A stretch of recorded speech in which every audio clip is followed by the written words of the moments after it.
Assalamualaikum warahmatullahi wabarakatuh. Salam sejahtera bagi kita semua. Apa kabar semuanya? Alhamdulillah jika kalian masih dalam keadaan sehat walafiat. Minggu ini kita akan mempelajari tentang pengenalan dasar pemrograman. Kenapa Bapak memberikan dasar pemrograman? Karena kita akan mencoba mengulang ya pelajaran dari kelas 10 harusnya, karena takutnya kalian lupa lagi. Karena di dasar pemrograman ini terutama untuk algoritma sendiri itu adalah dasar ya, atau apa ya, semacam hal yang penting gitu ya, atau dasar atau ruhnya bagi seorang profesi di bidang pemrograman ya, atau untuk siswa-siswa jurusan RPL. Jadi algoritma itu adalah ruhnya bagi kalian yang bergelut di bidang pemrograman ya. Oke, kita akan mengenal kembali tentang dasar pemrograman terutama algoritma ya. Jadi kita akan mengenal lagi algoritma, struktur dan penyajian algoritmanya. Oke, ini algoritma pemrograman, pengertian, penyajian, dan struktur algoritma. Nah, apa sih algoritma itu? Ya. Jadi algoritma itu adalah urutan langkah-langkah logis untuk menyelesaikan sebuah masalah dan dikerjakan secara sistematis. Ya. Di sini kita lihat ada tulisan yang berwarna kuning. Nah, maksudnya warna kuning itu adalah penting di situ yang harus kalian pahami ya. Jadi algoritma itu adalah urutan. Yang namanya urutan berarti harus ada sesuatu yang terurut dari mulai awal sampai akhir ya. Nah, apa yang dari awal sampai akhir itu adalah sebuah langkah-langkah yang logis, yang masuk di akal. Jadi kalau tidak masuk di akal ya berarti bukan algoritma ya, bukan algoritma. Jadi harus logis, harus masuk di akal. Untuk apa? Untuk bisa menyelesaikan sebuah masalah. Nah, jadi urutan langkah-langkah logis itu harus bisa menyelesaikan sebuah masalah ya. Jadi masalah yang kita temukan harus bisa teratasi di situ dan dikerjakan secara sistematis. Jadi ada urutannya, ada aturan-aturan yang harus dipakai ya. Nah, aturan-aturan itu harus secara sistematis ya. Nanti kita akan pelajari. Kemudian di sini bisa kalian lihat ada sebuah gambar yang namanya Muhammad bin Musa al-Khwarizmi ya. Ini adalah penemu algoritma ya, seorang ilmuwan muslim ya yang menemukan algoritma itu sendiri ya. Dia seorang ahli di bidang matematika ya. Oke, kita lanjut. Nah, ini contoh dari sebuah algoritma dalam kehidupan sehari-hari ya. Contohnya adalah proses mengupas kentang. Di sini ada langkah-langkah bagaimana cara mengupas kentang ya, mengupas kulit kentang. Ya, di sini gambarnya adalah mengupas kulit kentang. Ya. Nah, kita tidak bisa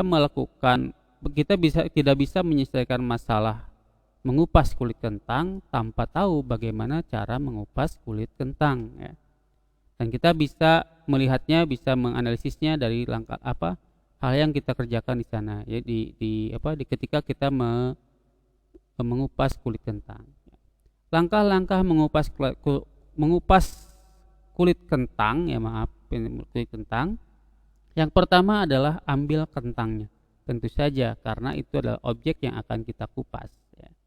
Kemudian ambil pisau. Nah, ada pisaunya khusus untuk mengupas kentang ya.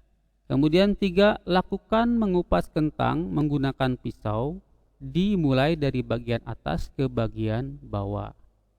Keempat, ulangi proses ketiga sampai kulit kentang semuanya sudah terkelupas.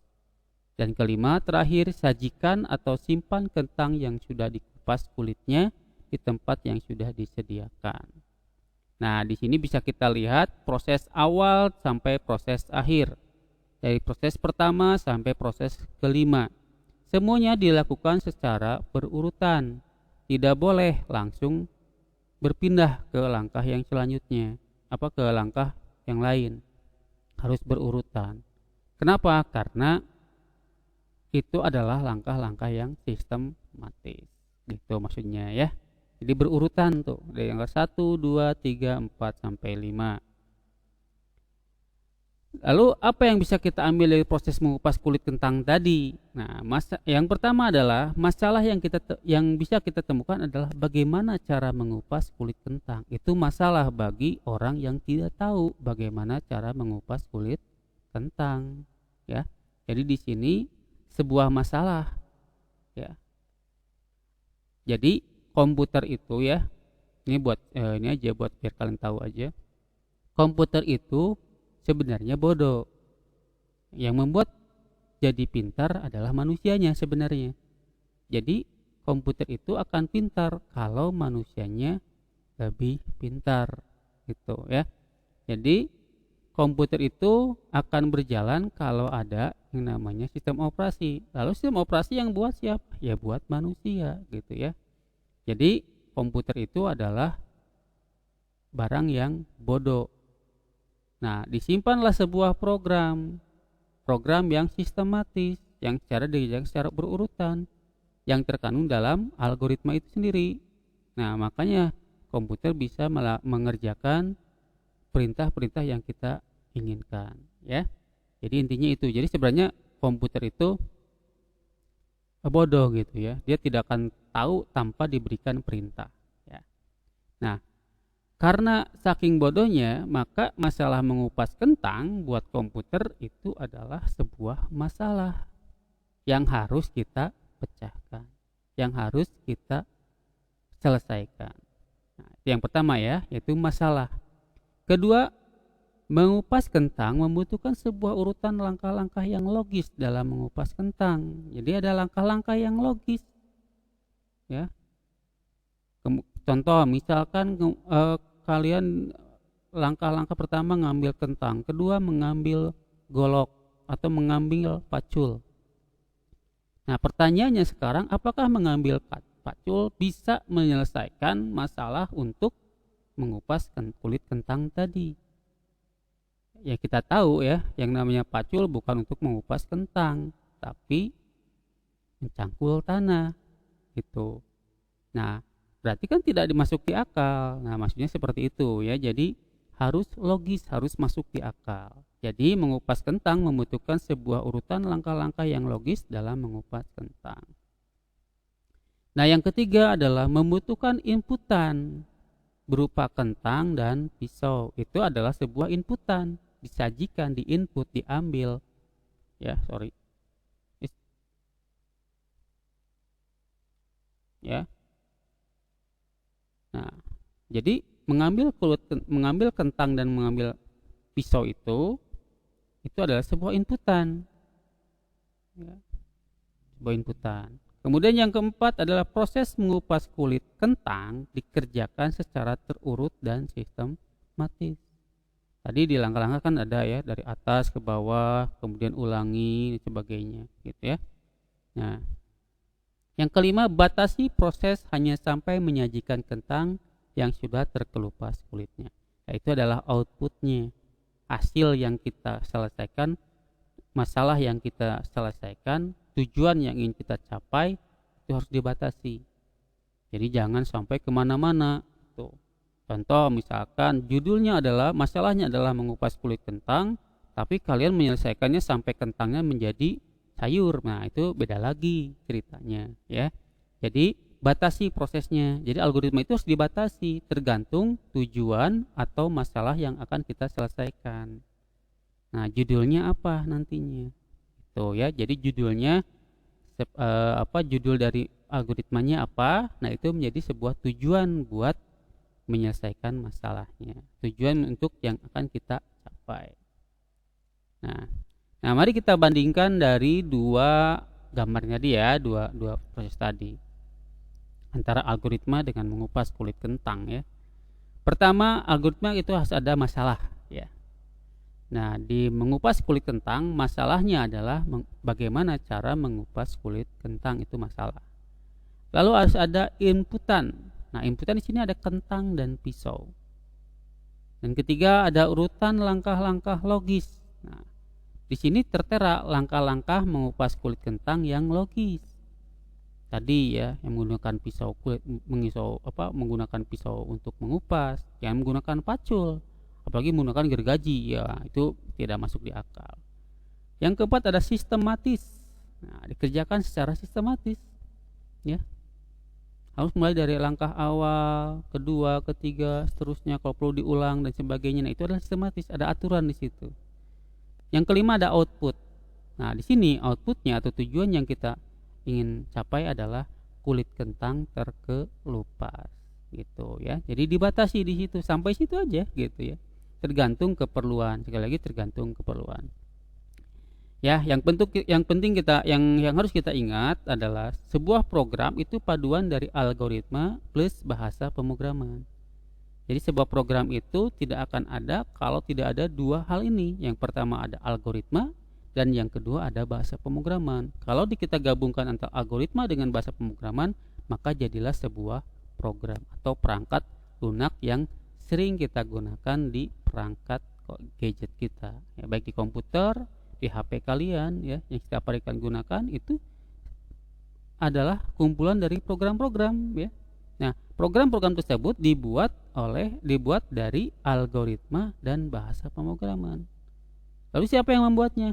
Yaitu seorang programmer. Apakah hanya programmer? Tidak.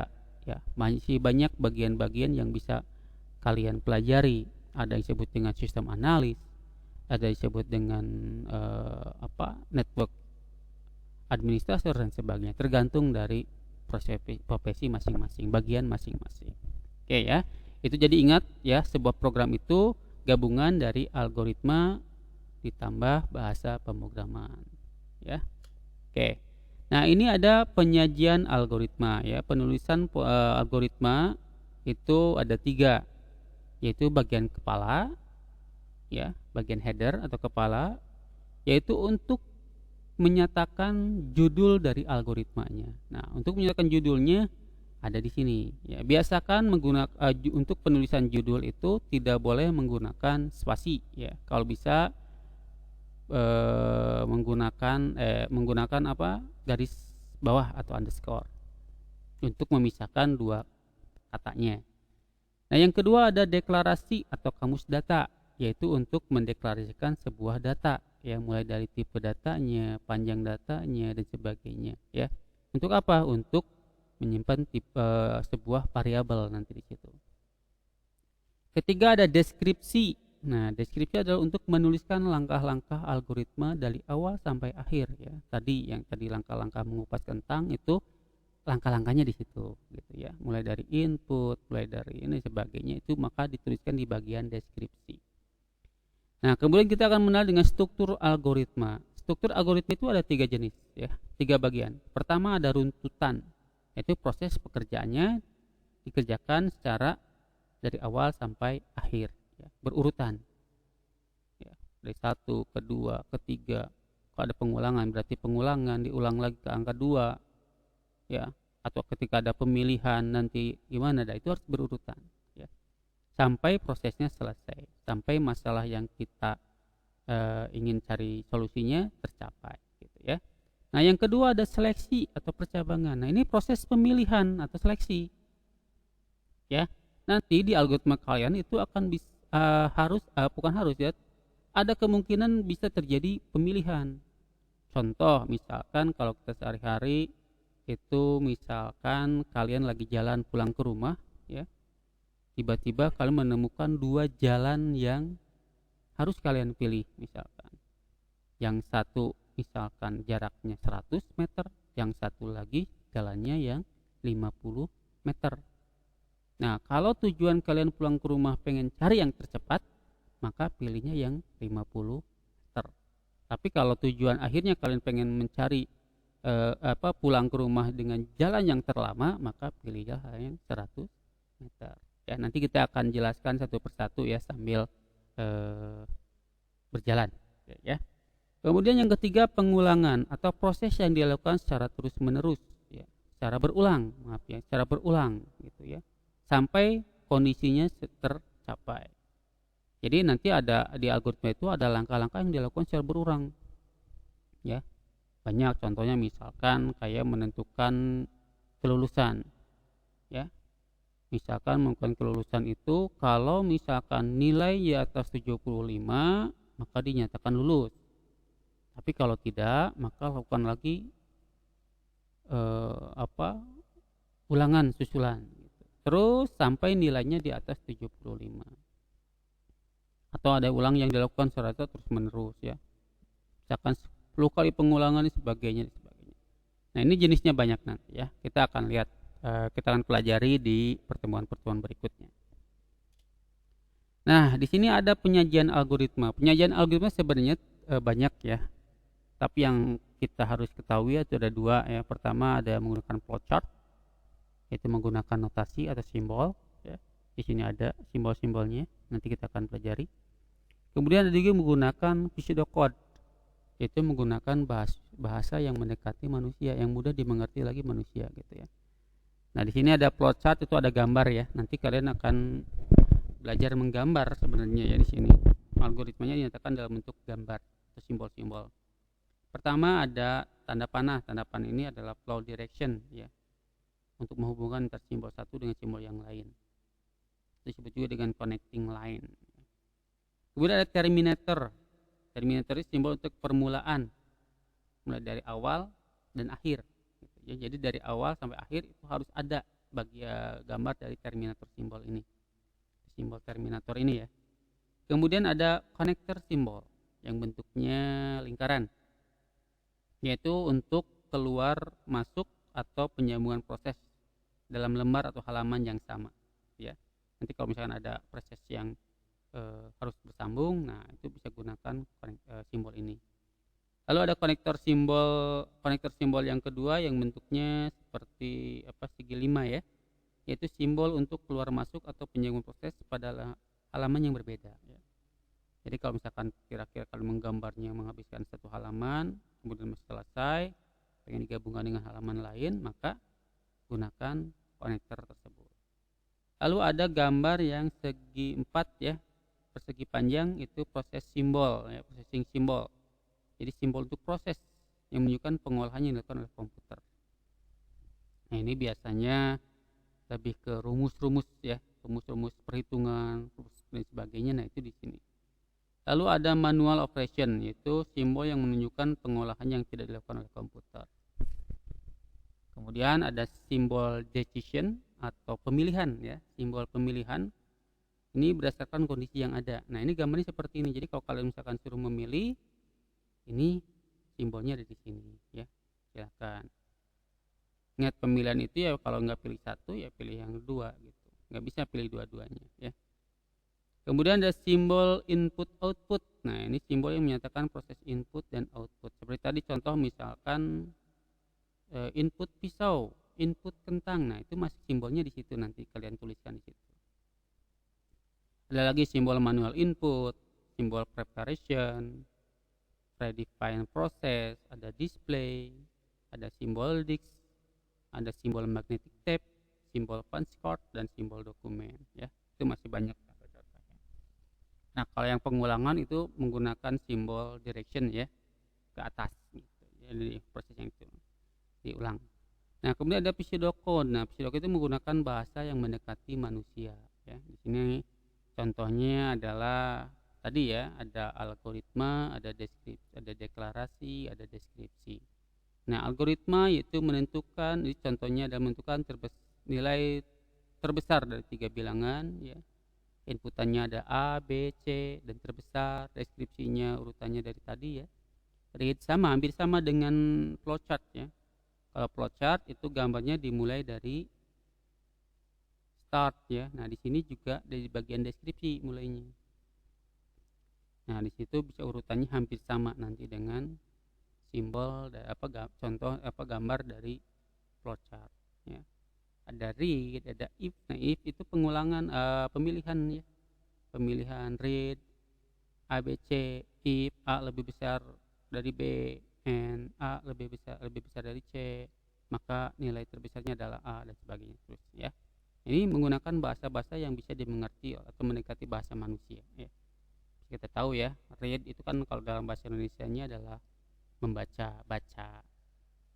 If itu adalah jika, and itu adalah dan, then itu adalah maka, itu ya, else kekuali, write tulis dan sebagainya. Nah, itu ada bahasa-bahasa yang mendekati manusia.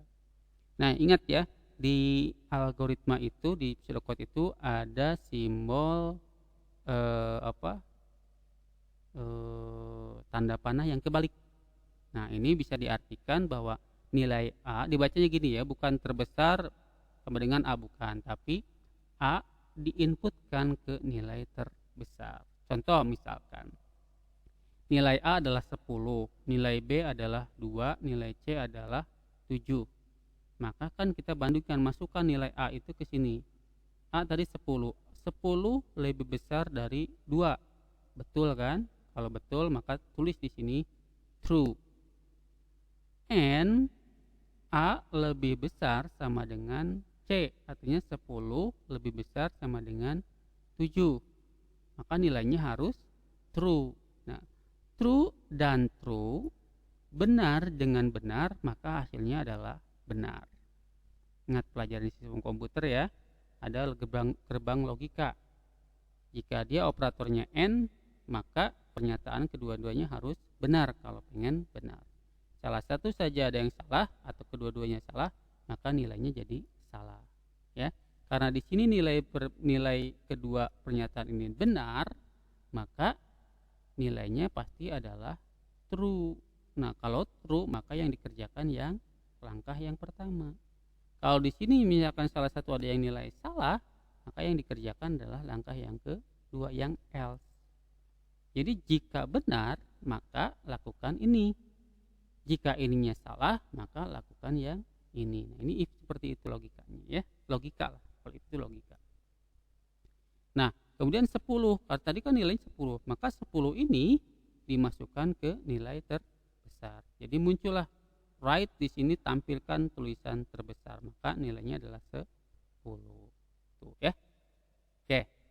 Nah, ini contohnya ya. Contoh dari algoritma flowchart untuk masalah memperbaiki lampu ya.